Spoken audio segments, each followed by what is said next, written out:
Hey guys, how's it going? Hope you're doing well. My name is Crown, and today I'm going to read you some very interesting stories that I hope that you're gonna love. And now, without further ado, let's go!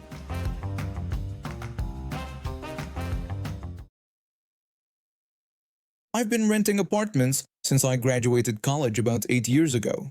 I'm a nurse, so my schedule is all over the place: day shifts, night shifts, weekends, you name it. When I found this duplex about a year and a half ago, I thought I'd hit the jackpot. The rent was reasonable, the neighborhood was quiet, and the owner seemed like a genuinely nice guy during our initial meeting. The owner explained that he had several properties in the area and had an on-site manager who handled the day-to-day stuff. Her name was Karen, and she lived in the other half of my duplex. He mentioned she got reduced rent in exchange for collecting payments and coordinating repairs. Seemed like a good arrangement. I paid my security deposit of $500, signed the lease, and moved in with high hopes.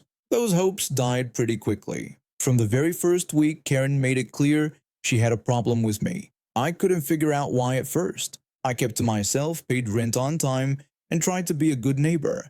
But nothing I did was right in her eyes. My friend came over one evening after I'd worked a double shift. She parked maybe 6 inches over the invisible line that separated our parking spaces. Before we even got inside, Karen was out there, yelling about property boundaries and respect.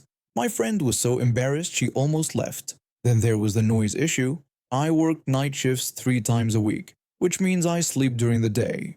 She'd mow her lawn at 7 in the morning, have loud phone conversations right outside my bedroom window, and blast her television at all hours. But if I so much as watched a movie at a normal volume after 10 at night, my phone would ring within minutes. She'd tell me I needed to keep it down because quiet time had started at 10. I tried to explain that I was just watching television at a normal volume, but she'd insist she could hear it and threatened to report me to the owner. She never actually reported me, of course. She just used the threat to make my life difficult. The rental checks were another nightmare. I'd drop them in the mail slot by her door on the first of every month. Same as always. 3 times during my lease, she claimed she never received them. I'd have to show her my bank statements proving the checks had been cashed, and she'd act all confused and say they must have gotten mixed up somehow. It was such obvious nonsense. When things broke, getting them fixed was like pulling teeth. My bathroom faucet dripped for 2 months before anyone came to look at it. A cabinet door fell off its hinges, and I had to prop it up with a box for 3 weeks. Each time I'd tell Karen, and she'd say she'd get to it, then just wouldn't. About 6 months into my lease, I found out the real reason she hated me. A neighbor who'd lived in the area for years mentioned that Karen had wanted her friend to rent my place. This friend had terrible credit, and the owner rejected her application. Mine was excellent, so I got the place instead. Karen had been taking out her spite on me ever since. I told myself I could handle it. My lease was only 18 months, and I was planning to move closer to the hospital when it was up anyway. I just had to survive her petty tyranny a little while longer. Then, about a month before my lease ended, I noticed water pooling around my water heater. Not good. I dried it up, put down some towels, and immediately emailed Karen with photos and a description of the problem. Nothing. No response. A week later, I forwarded the email again with a polite note saying she might have missed it and this could become a serious issue. Still nothing. I had a friend who does plumbing work take a look. He said the water heater was definitely leaking and needed to be replaced soon or I'd have mold problems. I emailed Karen again mentioning what my friend had said. Finally, she responded with a short message saying she would look into it. That was it. No follow-up, no repair scheduled, nothing. She was clearly just running out the clock until I moved out so it would become the next tenant's problem. Another week passed. I was now just a few weeks from moving out. The towels around the water heater were constantly soaked. I was changing them every day to keep the moisture under control. One afternoon, I saw Karen outside watering her flower garden. I went out to try talking to her face to face, thinking maybe she'd take it more seriously. I approached her and tried to follow up about the water heater, explaining that it was still leaking pretty badly. She brushed me off, saying she'd already told me she would look into it. When I tried to press the issue, Mentioning it had been almost a month, she cut me off with a warning. She told me she hoped I was keeping everything clean in there because she was very thorough when it came to final inspections. She made it clear that if I wanted any of my security deposit back, I'd better be ready for a white glove inspection. She said it with this smug little smile like she was already planning ways to keep my money. That's when I knew she was playing games. She was going to let the water heater leak until I moved out, then blame me for any damage and keep my deposit. I'd seen posts online about landlords pulling this exact scam. I was furious, but I didn't show it. I just nodded and went back inside.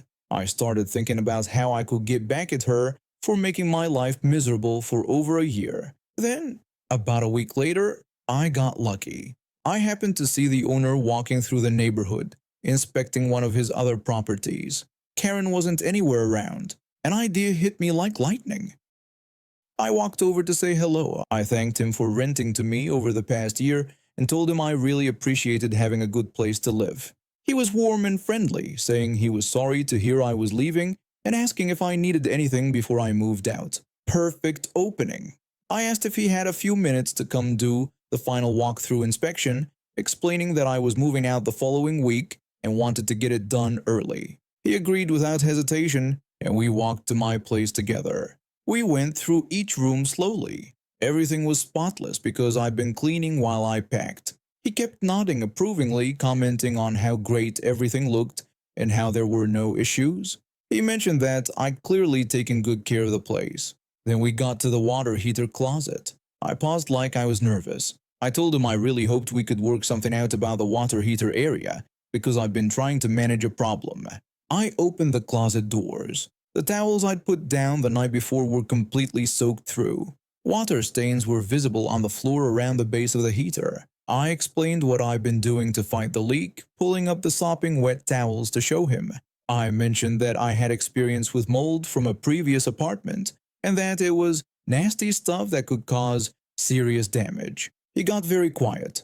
Then he asked if I'd told Karen about this. I said yes, absolutely, and I had proof. I pulled out a folder with printed copies of all the emails I'd sent her over the past month. He read through them carefully, his face getting redder with each page. Then he noticed I had the emails organized in a file folder with other documents. He looked up at me and asked if there were other things that hadn't been fixed. I showed him a few more emails I collected documenting various repair requests that had been ignored or delayed. He was visibly angry now, his face beet red. He told me that based on what he'd seen, he was fine with releasing my full security deposit. In that moment, an idea struck me. I had one more rent check due for $750. I suggested that instead of me writing him a check for $750 and him writing me a check for $500, I could just write him a check for $250 and we'd call it even. He thought about it for a second, shrugged and said sure. He signed the paperwork right there and then left. A few days later, I dropped my check for $250 in the mail slot. Later that evening, Karen pounded on my door. She was absolutely livid, foaming at the mouth about how I hadn't written a full check. She started threatening me, saying she could get me evicted if I didn't write a check for the full amount right that very moment. I explained that $750 minus my security deposit of $500 equaled the $250 I paid. I conveniently left out the part about the owner having already done the inspection. Karen's eyes widened while her brain tried to process what I just said. She nearly exploded. She started yelling at me about how that wasn't how things were done and how I had to obey the rules like everyone else. She insisted that she had final say because she was the one who did the inspections. Friends, she literally had spittle flying out of her mouth. She was so enraged. I told her that the owner had already done the inspection and signed off on the payment arrangement. I suggested she talk to him about it if she had a problem. Then I told her to get off my porch and quit bothering me. I very slowly closed the door on her face. Her brain seemed to freeze. She just stood there in lockdown mode, trying to process what I just told her. That image of her standing there with her mouth hanging open is something I'll remember forever. Before I moved out, the owner came by and asked if he could come in to fix the water heater for the next tenant. I said sure, no problem. While he was working on it, We talked a little bit.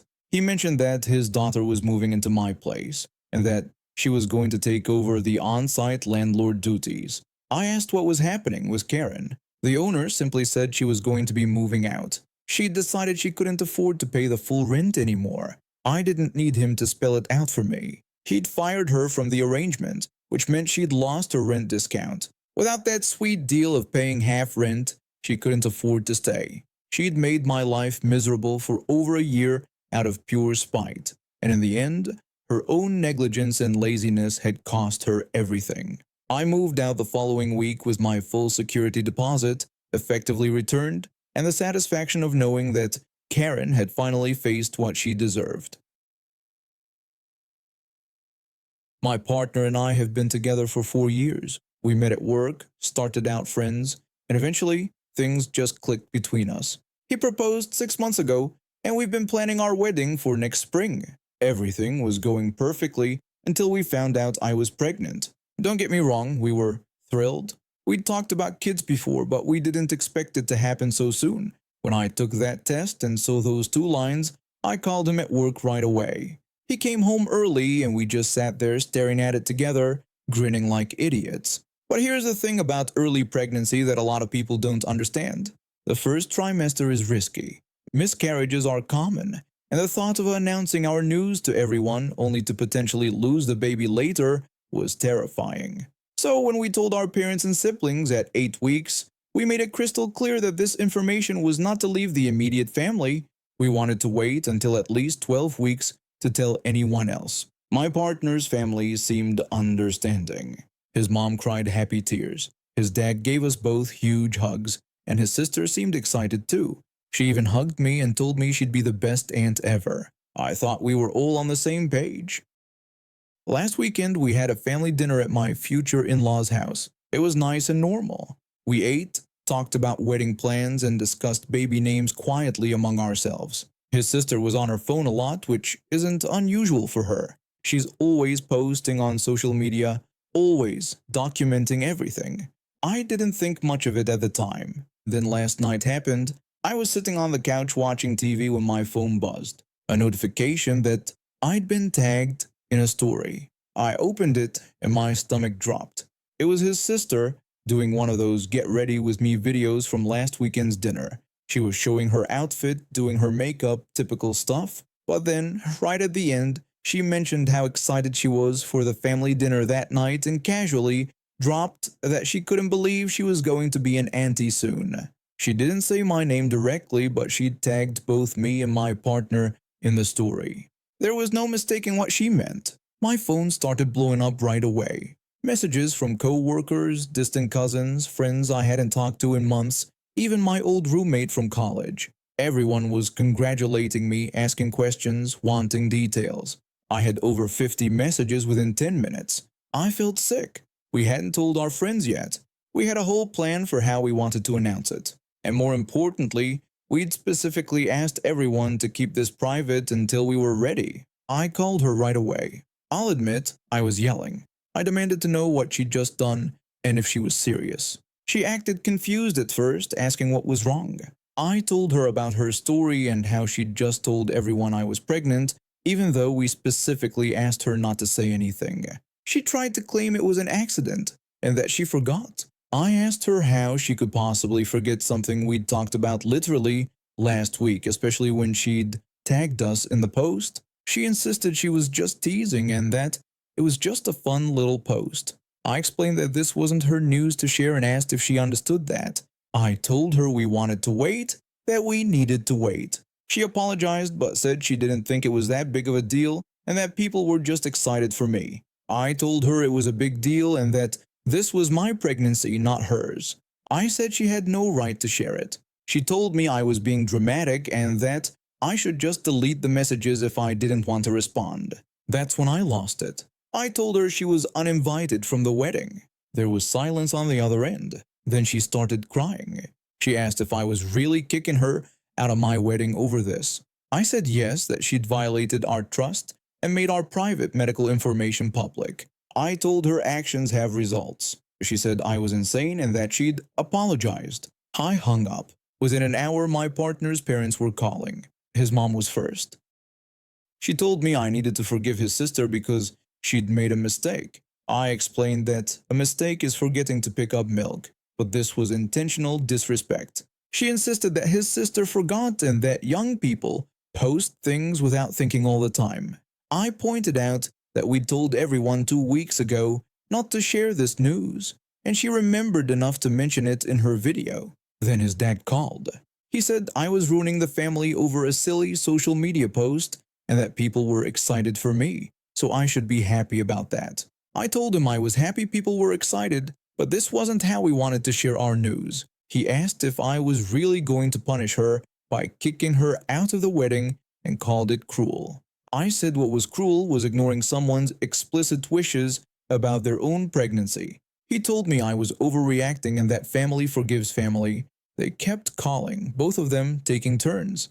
His sister sent me paragraphs of texts, switching between apologizing and calling me crazy. She said I was being hormonal, that I was ruining everything, that she didn't deserve this. The only person who stood by me was my partner. When he got home from work and I told him everything, he called his sister right away. He told her what she did was wrong, and that she didn't get to share other people's news, especially after being asked not to. She insisted she didn't mean to, but he said that didn't matter because she did it anyway, and now she was facing the results.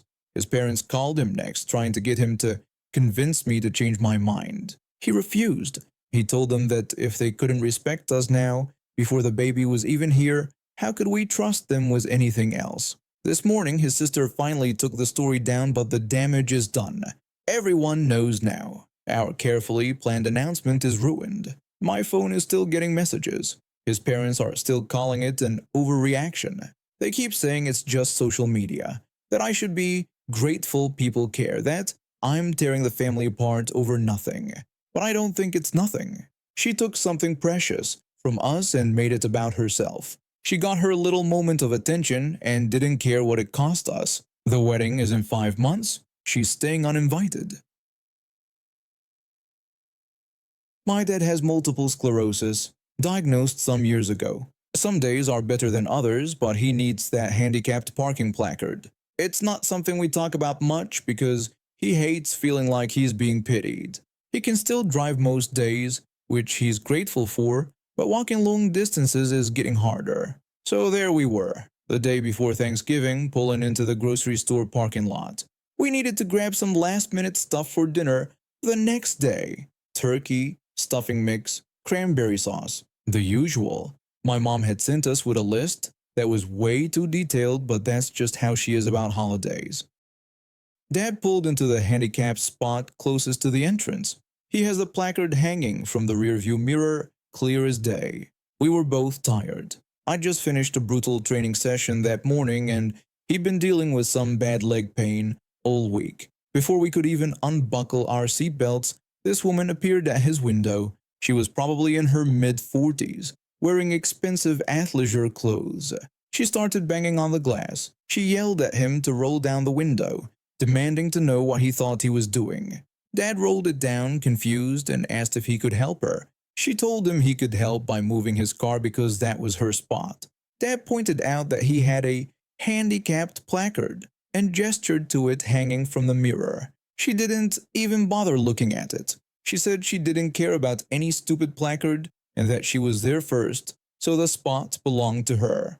I leaned over and told her there were other handicapped spots available, just a few spaces down. She whipped her head toward me like I'd just committed a crime and snapped at me to stay out of it, saying this was between her and my father. Dad tried again, explaining that he was parked legally and that we just wanted to get our groceries and leave. He started rolling up the window, which set her off completely. She grabbed the door handle and yanked it open before he could lock it, screaming at him not to dismiss her. Dad asked her to step back from his vehicle. She refused, calling him an entitled piece of trash and accusing him of taking spots from people who actually needed them.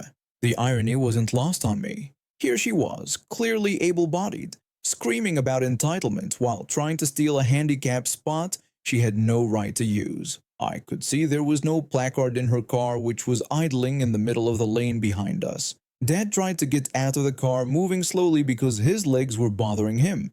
That's when she completely lost it. She mocked him, saying he had a fake limp and wasn't fooling anyone. Then she shoved him.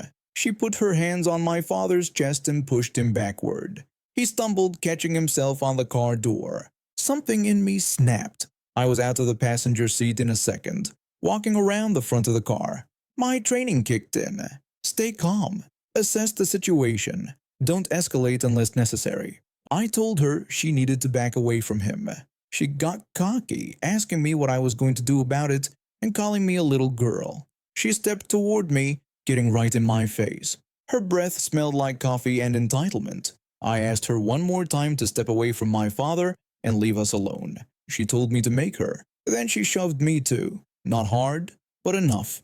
Enough that I knew she was looking for a physical confrontation. Some people just have this need to put their hands on others like they think they're untouchable. I told her I really didn't want to do this.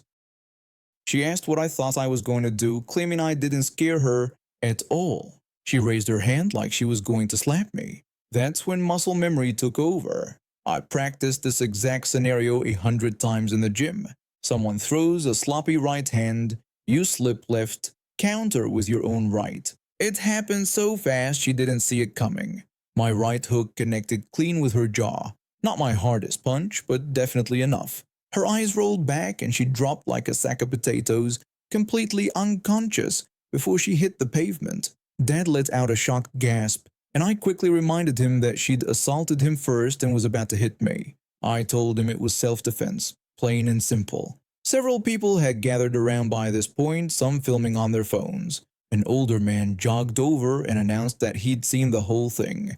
He confirmed that she'd attacked both of us and mentioned that the woman had been harassing people in this parking lot for weeks. Another woman said she was calling an ambulance and the police, adding that the woman was completely crazy.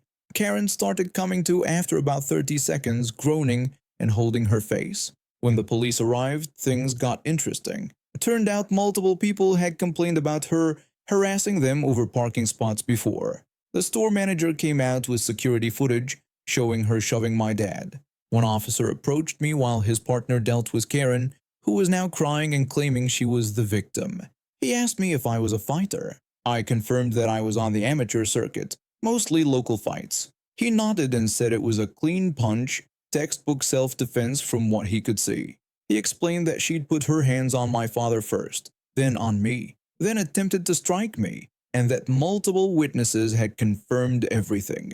He told me I was free to go. Karen screamed, asking what was happening and demanding they arrest me for assault. The officer told her that she was the one being charged with assault, 2 counts, and began reading her rights. We watched as they put her in handcuffs while she continued screaming about how unfair everything was. The ambulance checked her out. Mild concussion, bruised ego, but she'd be fine. Dad and I finally got our groceries. Took us an extra 2 hours because of all the statements we had to give, but we made it home eventually. Mom asked what took us so long when we walked through the door. I told her she really didn't want to know.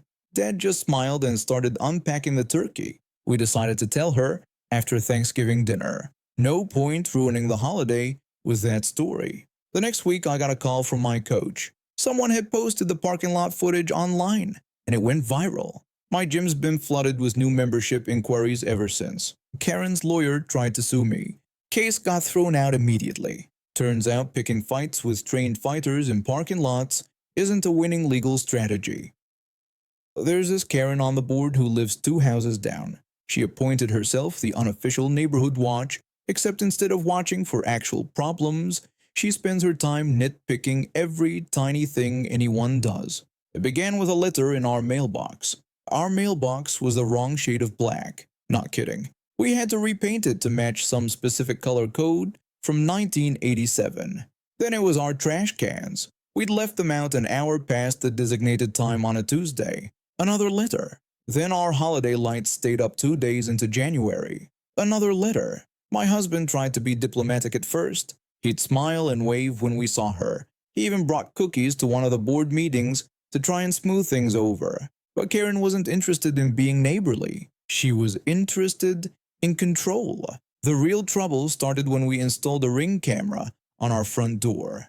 We did it after someone stole a package off our porch. Seemed reasonable enough. We checked all the rules. There was nothing in the Homeowners Association bylaws about security cameras. We even made sure it only recorded our property, not anyone else's. Karen showed up at our door the very next day. She demanded that the camera come down. I greeted her and asked why it would need to come down. She said it wasn't approved and that all exterior modifications required board approval. I pointed out that it was just a camera, not a renovation, and that I'd checked the rules. There was nothing about cameras in there. She kept saying it needed approval and said she was bringing it up at the next meeting. She did exactly that, and the board, probably just to avoid dealing with her, said we needed to submit a formal request. We did. They approved it, but Karen filed a complaint saying the camera was invasive and made her uncomfortable walking past our house. Never mind that she had to go out of her way to walk past our house. Her own home was in the opposite direction from her usual walking route. We filed a counter complaint about harassment.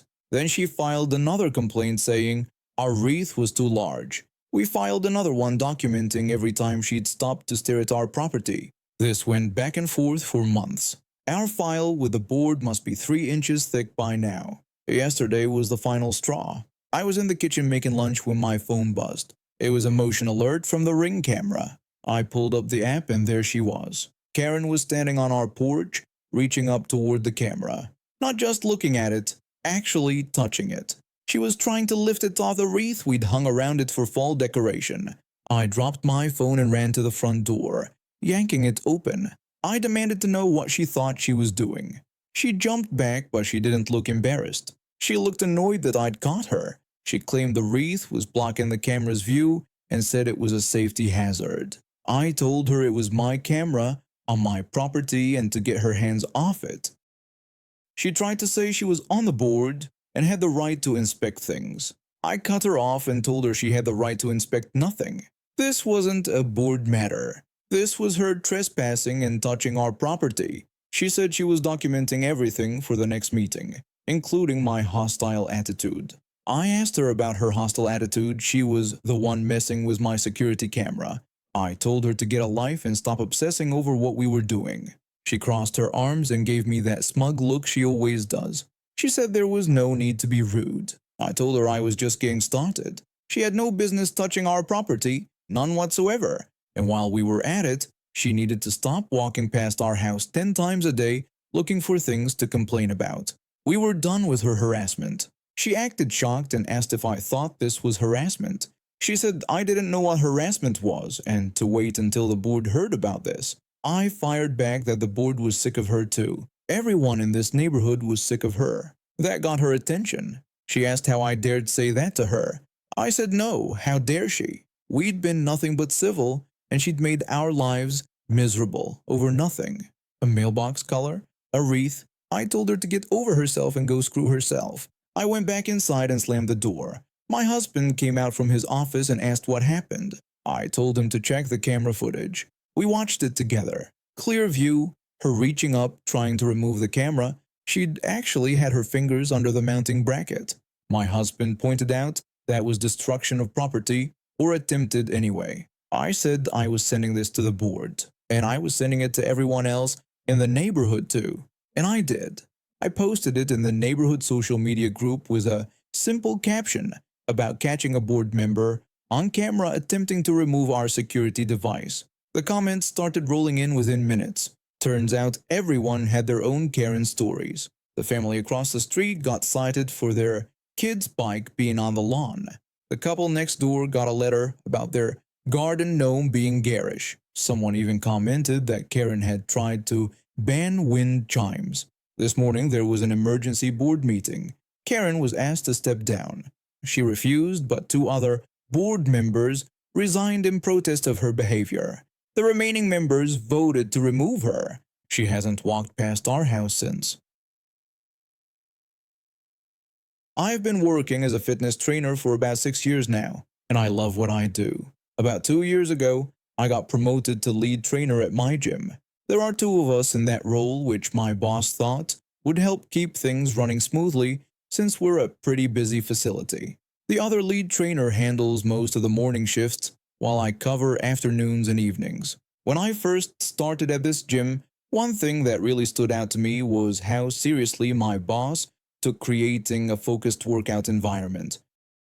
He's big on the idea that the gym should be a place where people can concentrate on their fitness without constant distractions. That's why he implemented the phone policy about a year and a half ago. We have a designated lounge area for phone calls and texting. It's comfortable, has decent seating, and it's not a big deal to step away for a few minutes if you need to take a call. The rule is simple: if your phone rings or you need to text someone, go to the lounge. Don't do it while you're on the equipment or in the middle of the workout floor. Most members are fine with this. They get it. Some even say they appreciate having a space where they're not constantly hearing other people's conversations or watching someone text between sets while hogging a machine.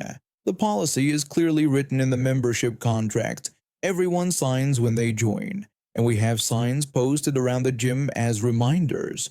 Yesterday afternoon, I was doing my usual rounds, checking in with members and making sure everyone had what they needed. That's when another patron came up to me, someone I've known for a while. He's been a member for years and is always respectful of the rules. He apologized for bothering me, but said he didn't want to be that guy. He told me there was someone over by the bench press who'd been on his phone talking for like 10 minutes straight. He thought I should know about it. I thanked him and headed over to where he'd pointed. Sure enough, there was a guy I didn't recognize doing chest presses while holding his phone between his shoulder and ear, having a full conversation. I walked up and tried to get his attention, but he was so engrossed in his call that he didn't even notice me standing there. I gave a loud whistle. That got his attention. He looked up annoyed. I apologized for interrupting, but told him he needed to wipe down the equipment and take that phone call to the designated lounge area.